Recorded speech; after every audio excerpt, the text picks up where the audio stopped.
Boa tarde a todos, bem-vindos de volta. Essa aula consiste na parte 2 da aula 4 sobre hidrocarbonetos da disciplina de Química Ambiental do curso de Engenharia Civil da Universidade do Estado de Santa Catarina.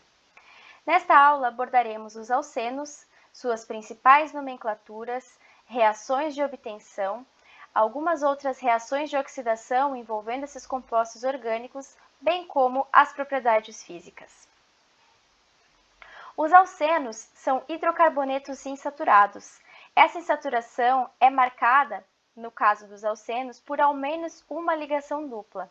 Isso significa que dentre os alcenos, dentre as cadeias carbônicas de um alceno, nós teremos ao menos 2 carbonos com uma hibridização sp2, caracterizando uma geometria trigonal plana. Ou seja, teremos uma ligação π e uma ligação simples, né, uma ligação sigma, para cada um desses 2 carbonos envolvidos nessa ligação dupla. Os alcenos, pela sua característica oleosa, eles também são conhecidos como olefinas. E eles têm várias origens naturais, além do petróleo. Uma dessas origens é o limoneno.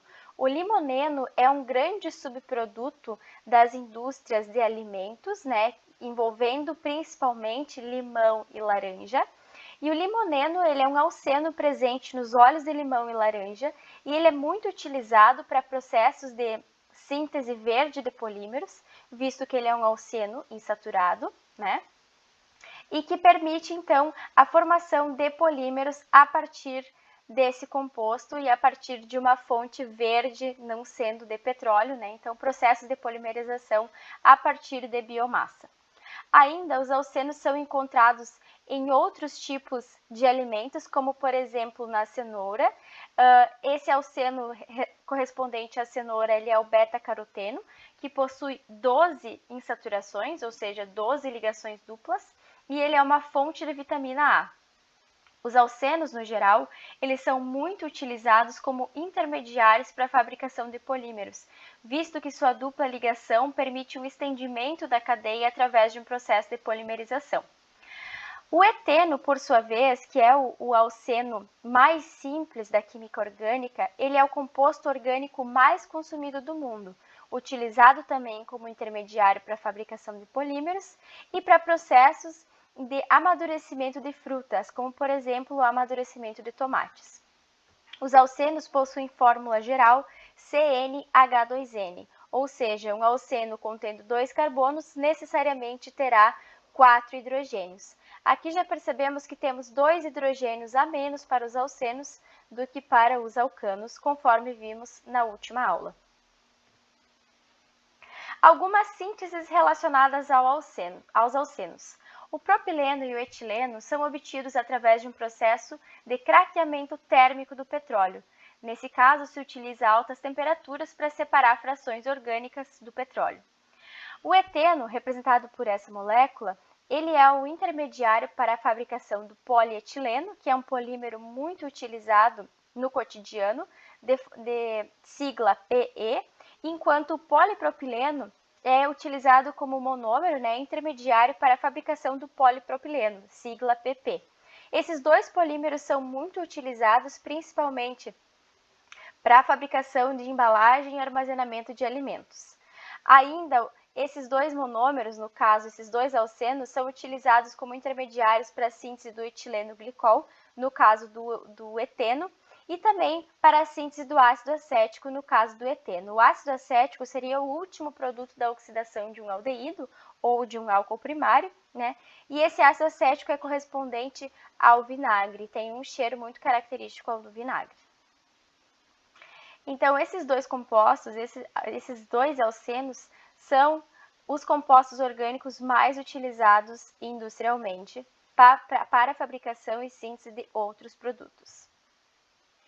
As cadeias dos alcenos, assim como dos alcanos, elas podem ser lineares, ramificadas ou cíclicas. Lembrando que para ser um alceno, necessariamente precisamos de ao menos uma insaturação, caracterizada nesse caso por uma ligação dupla. Para calcular o grau de insaturação, ou seja, o número de insaturações que existe em uma cadeia carbônica, existe uma fórmula. Essa fórmula, ela relaciona o número de hidrogênios que teriam alcano, correspondente ao número de carbonos dessa cadeia, menos o número de hidrogênios do composto em questão, dividido por 2. Lembrando aqui as fórmulas dos alcenos e alcanos. Os alcenos, então, conforme eu mencionei no último slide, possuem fórmula geral de CnH2n, enquanto os alcanos são CnH2n mais 2. Aqui temos um exemplo, um composto de fórmula molecular C8H14. O alcano correspondente a uma cadeia carbônica contendo 8 carbonos seria C8H18, né? 2N16 mais 218. Calculando o grau de insaturação dessa molécula, nós temos 18, que seria o número de carbonos do alcano correspondente, menos 14, o número de carbonos da molécula em questão, dividido por 2. Então, o grau de insaturação dessa cadeia é igual a 2. Lembrando aqui as duas fórmulas apresentadas no slide anterior. Nessa cadeia, possuímos um grau de saturação igual a 2. Essa fórmula molecular, por sua vez, ela pode representar 4 moléculas diferentes. A primeira delas seria a mais lógica, pensando em termos de grau de insaturação, que seria o 6-metil-1,5-heptadieno. Nesse caso, as duas insaturações seriam representadas por duas ligações duplas. Entretanto, quando temos uma conformação cíclica de alcenos, temos uma diferente fórmula. Nesse caso, outra fórmula estrutural que poderia representar essa fórmula molecular é a fórmula da 1,2-dimetilciclohexeno. Nesse caso, possuímos um anel e uma ligação dupla que serão respectivas a esse grau de insaturação. Ainda, a fórmula C8H14 poderia representar uma fórmula estrutural de 2 ciclos condensados de alcanos. Nesse caso, teríamos o biciclo octano. O grau de saturação seria representado, então, por 2 anéis. Por fim, outra molécula, outra fórmula estrutural correspondente a essa fórmula molecular seria a do 4-etil-2-hexino, onde esse grau de saturação seria marcado por uma ligação tripla. Nesse caso, temos um alcino, que veremos nas próximas aulas, e nesse caso anterior, nós temos um alcano, que vimos na aula anterior. Aqui são apresentadas a listagem dos 10 primeiros alcenos homólogos. Assim como os alcanos, a nomenclatura dos alcenos ela é formada por um prefixo, que é correspondente ao número de carbonos da cadeia carbônica, seguidos por um sufixo. No caso dos alcenos, o sufixo será eno. No caso dos alcanos, nós possuímos um sufixo ano. Então, 2 carbonos eteno, 3 carbonos propeno e assim sucessivamente. Hepteno, octeno, noneno, deceno e 1 deceno para 11 carbonos. Agora, temos algumas diferenças em relação à nomenclatura dos alcanos. A numeração das cadeias carbônicas partirá da extremidade mais perto da ligação dupla. A localização, a regra 1, envolve a localização da cadeia mais longa. A cadeia mais longa precisa necessariamente ter o grupo funcional, ou seja, ela precisa abranger a ligação dupla. Se houver duas cadeias de mesmo comprimento, se escolhe aquela com maior número de substituintes, assim como é feito para os alcanos. Nesse caso, então, temos a cadeia principal, formada por 6 carbonos, englobando a nossa ligação dupla e tendo como substituinte um radical metil. A regra 2 envolve a enumeração da cadeia a fim de conceder o menor número para a ligação dupla, ou seja, a numeração da cadeia carbônica sempre vai começar da extremidade mais próxima da dupla. Nesse caso, então, temos uma cadeia carbônica de 8 carbonos. A enumeração começa pela extremidade mais próxima da dupla e, dessa forma, os dois substituintes metil terão os números 4 e 6. Se houver mais de uma dupla da cadeia, se começa a enumerar pela extremidade que conceda o menor número para os dois substituintes, assim como era nos alcanos cíclicos, né? Nesse caso, nós temos duas duplas ligações e essas duas duplas ligações estão nas extremidades da cadeia carbônica. Entretanto, se começássemos a enumerar essa cadeia carbônica da direita para a esquerda, nós teríamos para o metil o número 5 e para o etil o número 6. Como 3 e 4 são números menores que que 5 e 6, a regra nos diz que precisamos começar a enumerar essa cadeia a partir da extremidade mais próxima da dupla que conceda o menor número para os substituintes. Ainda, assim como nos alcanos, precisamos designar a localização do grupo substituinte. Se nomeia iniciando com o grupo substituinte, seguindo do nome do alceno principal, separados por um hífen, e precedido pela posição da dupla ligação. Se a dupla ligação estiver no primeiro entre o carbono 1 e o carbono 2, ela pode ser suprimida, ou seja, a dupla ligação não precisa ser indicada se ela estiver na posição 1. Para essa molécula, por exemplo, nós temos, começando a enumeração pela extremidade mais próxima da dupla, temos um metil localizado no carbono 4 em uma cadeia com 6 carbonos. Logo, a nomenclatura dessa molécula será 4-metil, hífen 1-hexeno, aqui nessa primeira nomenclatura indicando a posição da ligação dupla, e na segunda, que também é aceita pela IUPAC, 4-metil-hexeno, não indicando, suprimindo, então, a posição da ligação dupla, visto que ela está localizada no carbono 1. Se houver mais de uma ligação dupla, é necessário determinar a posição das duas duplas e utilizar os sufixos dieno, trieno e assim sucessivamente. No caso dessa cadeia carbônica, temos duas duplas localizadas na extremidade e no carbono 3, seguindo a regra correta de numeração, para fazer com que o nosso substituinte tenha o menor número possível. Então, nós temos o substituinte etil localizado no carbono 3. Começamos a nomenclatura através dos substituintes, por ordem alfabética, se houvesse mais de um, localizando o seu carbono, 3-etil, e localizando as duas duplas ligações. A primeira está no carbono 1 e a segunda no carbono 7. Com uma cadeia de 8 carbonos, nós temos o prefixo octa, e para mostrar as duas duplas ligações, nós utilizamos o sufixo dieno. Se tivéssemos 3 duplas ligações, nós indicaríamos onde estão as 3 duplas, não precisaria de mais um número aqui, e utilizaríamos o sufixo trieno. Os substituintes, eles devem ser enumerados e devem seguir uma ordem alfabética. Assim como nos alcanos, se nós tivermos múltiplos substituintes, nós podemos utilizar os prefixos di, tri e tetra, e esses prefixos não vão entrar na ordem alfabética. No caso da molécula apresentada abaixo, nós temos o carbono 1 sendo o carbono da dupla, no carbono 3 temos um radical etil, no carbono 4 e 6 temos 2 radicais metil. Nesse caso, a nomenclatura ficará 3-etil, iniciando pela ordem alfabética, E vem antes de M, 4 e 6 dimetil, utilizando o prefixo, indicando que temos 2-metil, e 1-hepteno, indicando onde está a ligação dupla. Outra nomenclatura aceitável para o caso dessa molécula é 3-etil, 4 e 6 dimetil-hepteno, suprimindo onde está a dupla, visto que essa, nesse caso, está localizada no carbono 1 e assim pode ter a sua localização suprimida.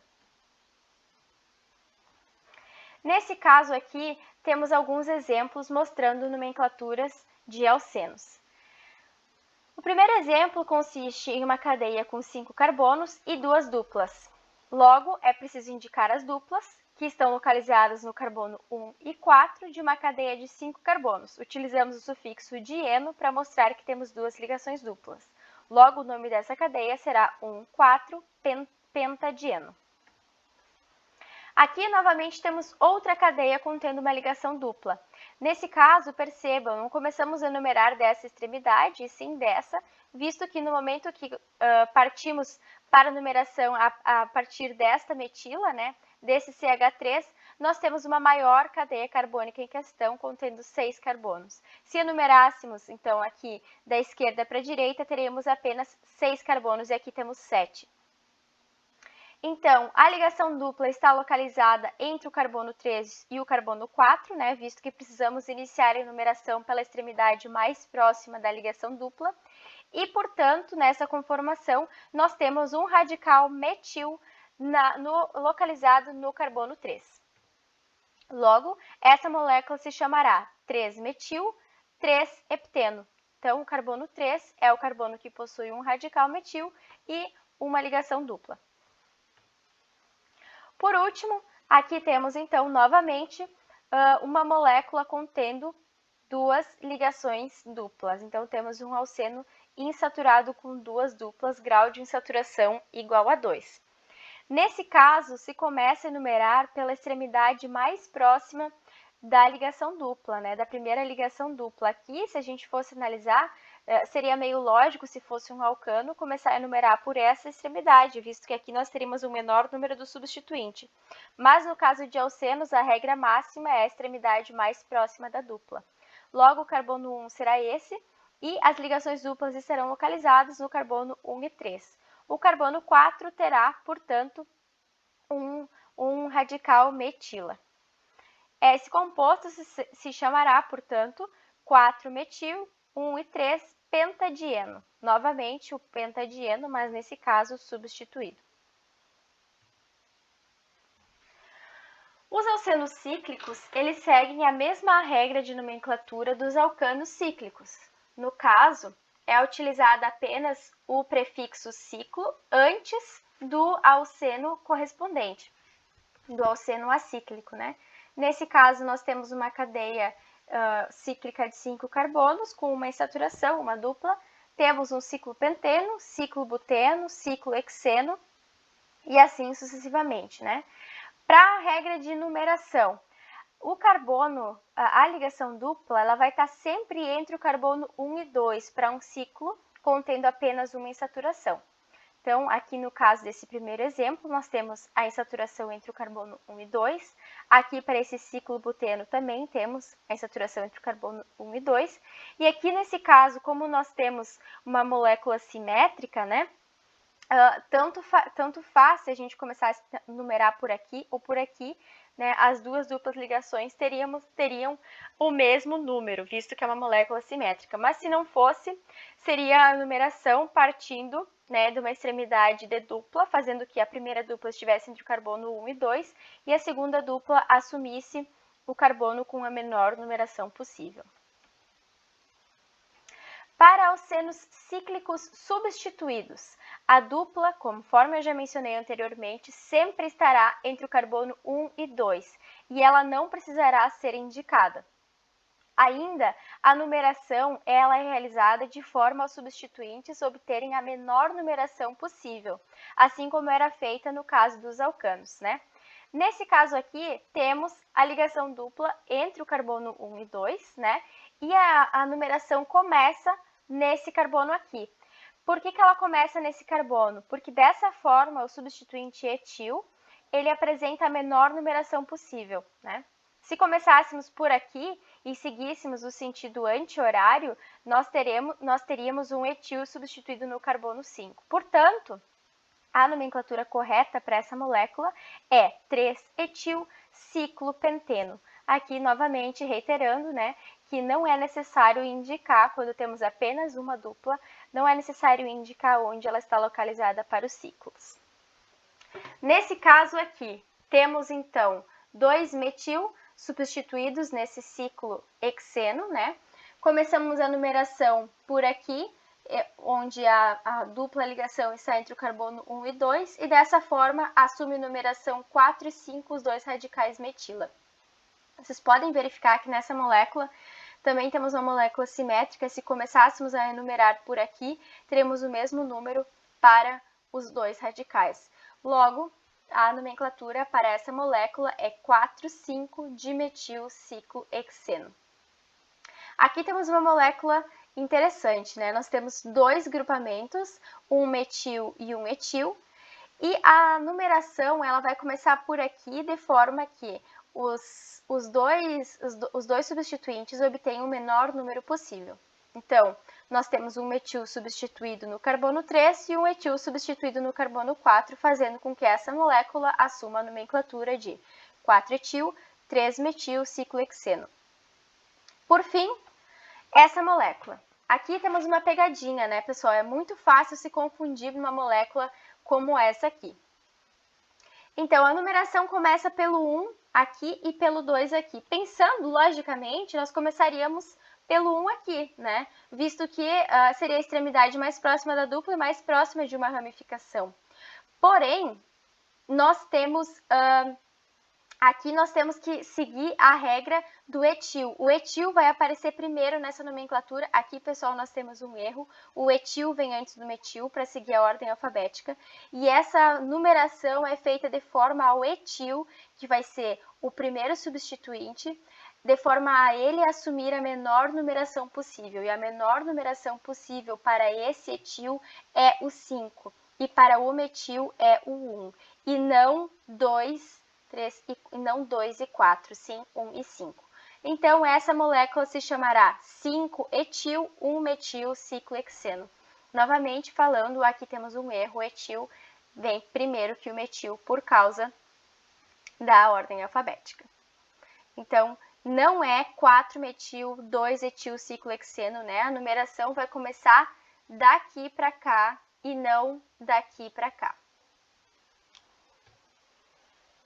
As propriedades físicas dos alcenos. Assim como os alcanos, os alcenos eles são apolares e hidrofóbicos e se dissolvem apenas em solventes apolares. Os 4 primeiros alcanos lineares, eles são gases na temperatura ambiente. E a densidade deles, assim como dos alcanos, ela é menor do que a água. O ponto de ebulição é bem similar aos alcanos.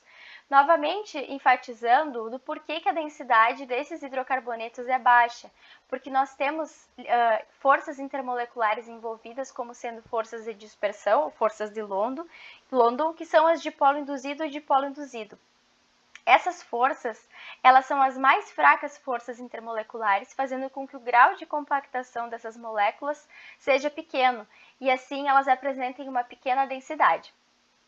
Os alcenos, eles são mais ácidos que os alcanos. A hibridização sp2, ela tem uma maior proporção do orbital s quando comparada a uma hibridização sp3. Isso faz com que o par de elétrons fique mais próximo do núcleo, visto que o orbital s está mais próximo do núcleo que o orbital p.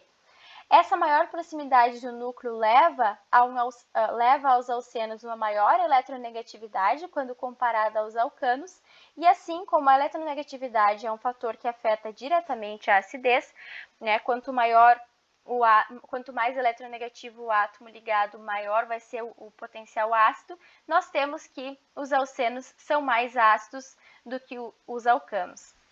Então, para que nós termos um grau de comparação, né, o etano tem um pKa de 50 e o eteno tem um pKa de 44. Lembrando que ambos são ácidos fraquíssimos, né? Nós temos um pKa muito alto nesse caso, para eles serem ácidos fortes. Mas, em comparação, o eteno é mais ácido que o etano.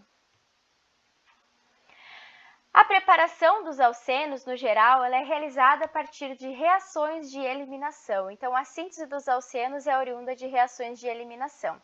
As reações de eliminação elas serão tratadas mais intrinsecamente ao final da nossa matéria, envolvendo também os mecanismos reacionais. Mas, de uma forma geral, o que é uma reação de eliminação? Reação de eliminação é a saída de grupos vizinhos, formando uma ligação dupla. A propriedade físico-química que é levada em consideração para uma reação de eliminação é a basicidade.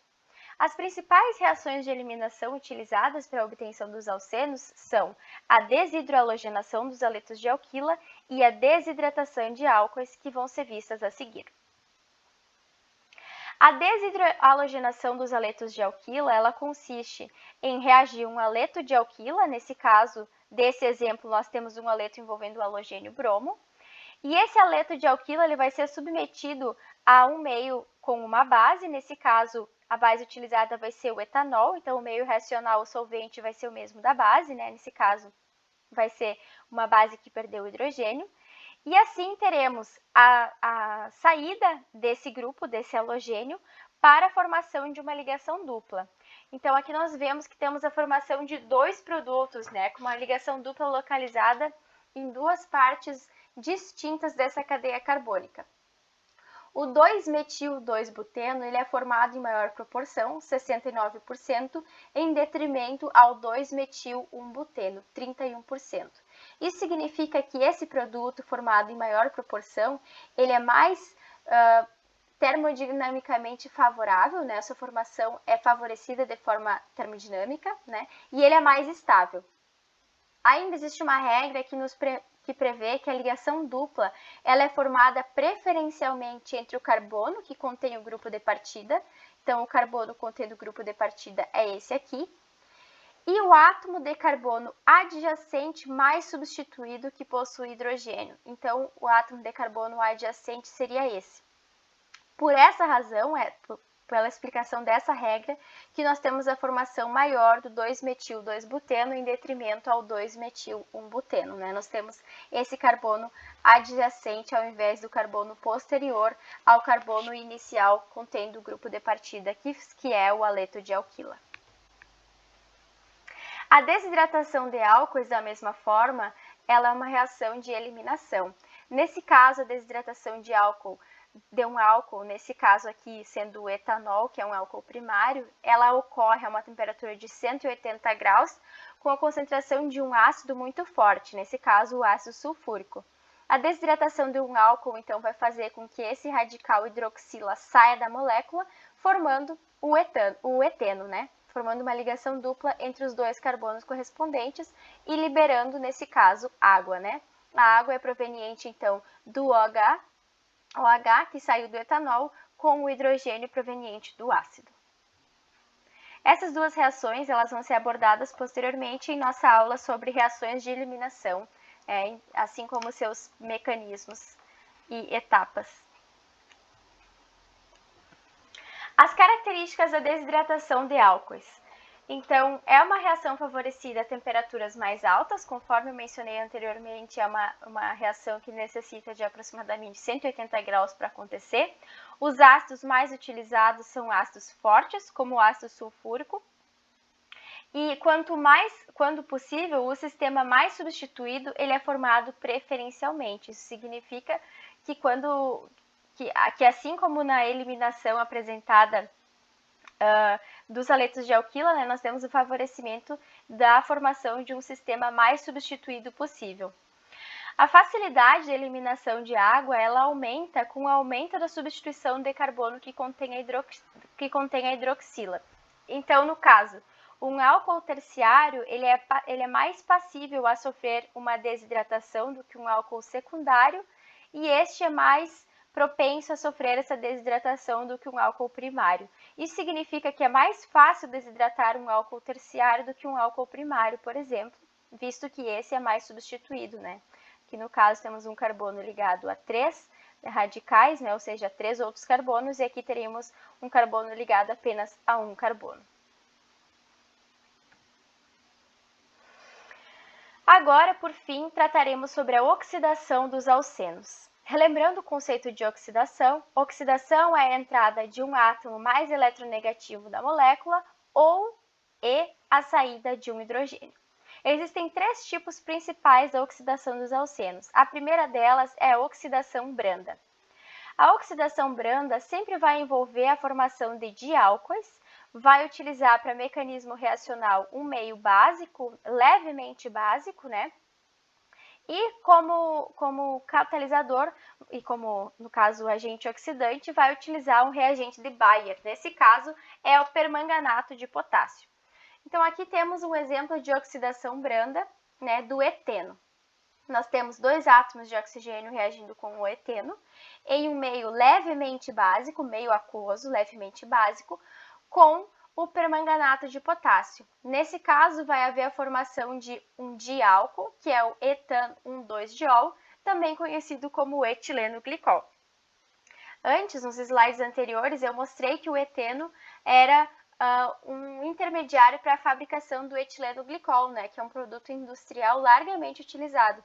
E a forma, então, de produzir o etileno glicol é através de uma oxidação branda, utilizando o reagente de Bayer.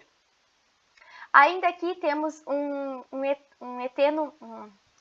alceno um pouco mais substituído, né? Nós temos o metil-but2-eno, né? Ou o metil-2-buteno. Nós temos a ligação dupla aqui entre o carbono 2 e o carbono 3. Novamente, reagindo com dois átomos de oxigênio provenientes desse sistema a um meio aquoso levemente ácido com permanganato de potássio, temos a formação de um diálcool, nesse caso metil 2,3-diol.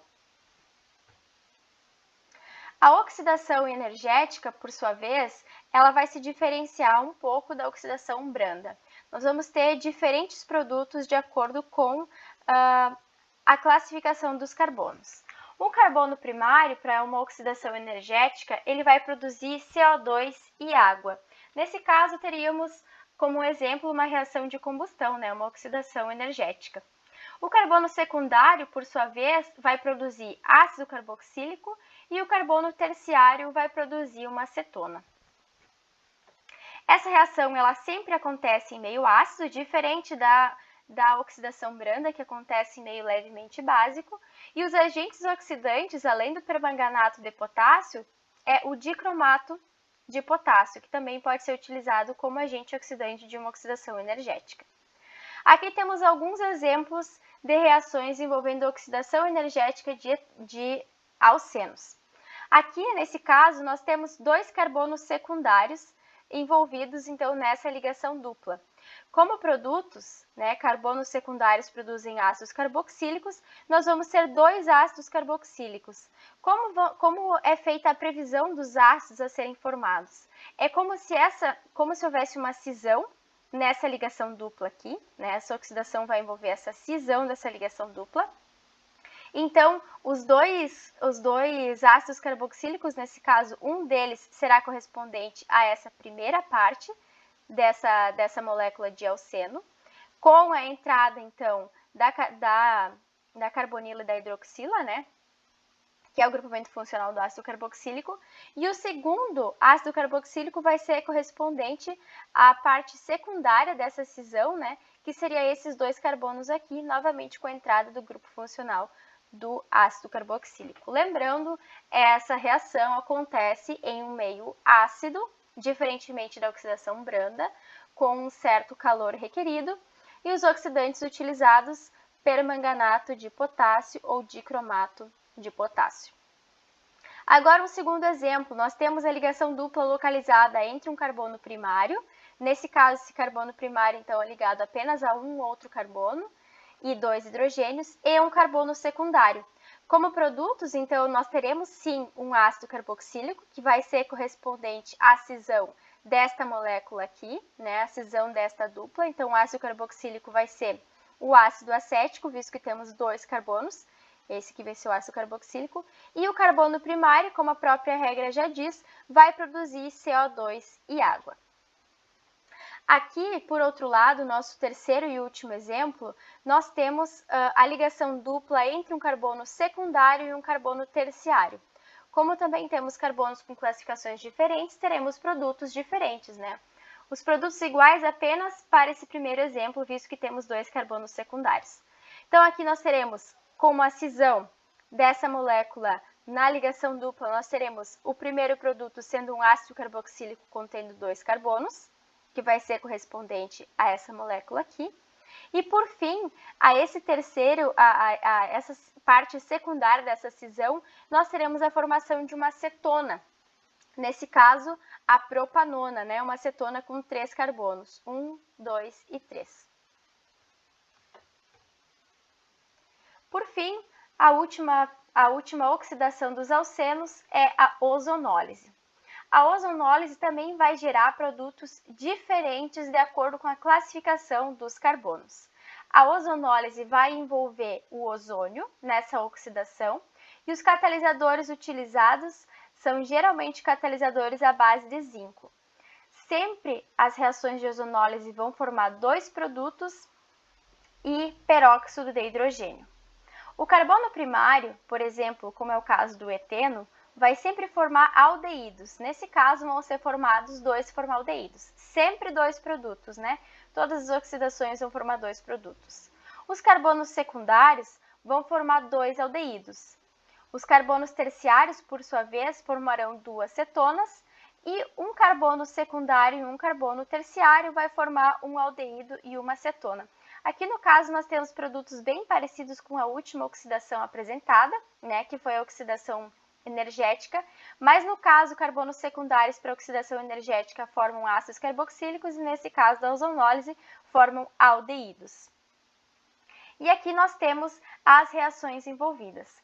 Temos um alceno com uma dupla ligação entre dois carbonos, um carbono que é um carbono terciário ligado a dois outros carbonos e um carbono que é um carbono secundário ligado apenas a dois carbonos e um hidrogênio.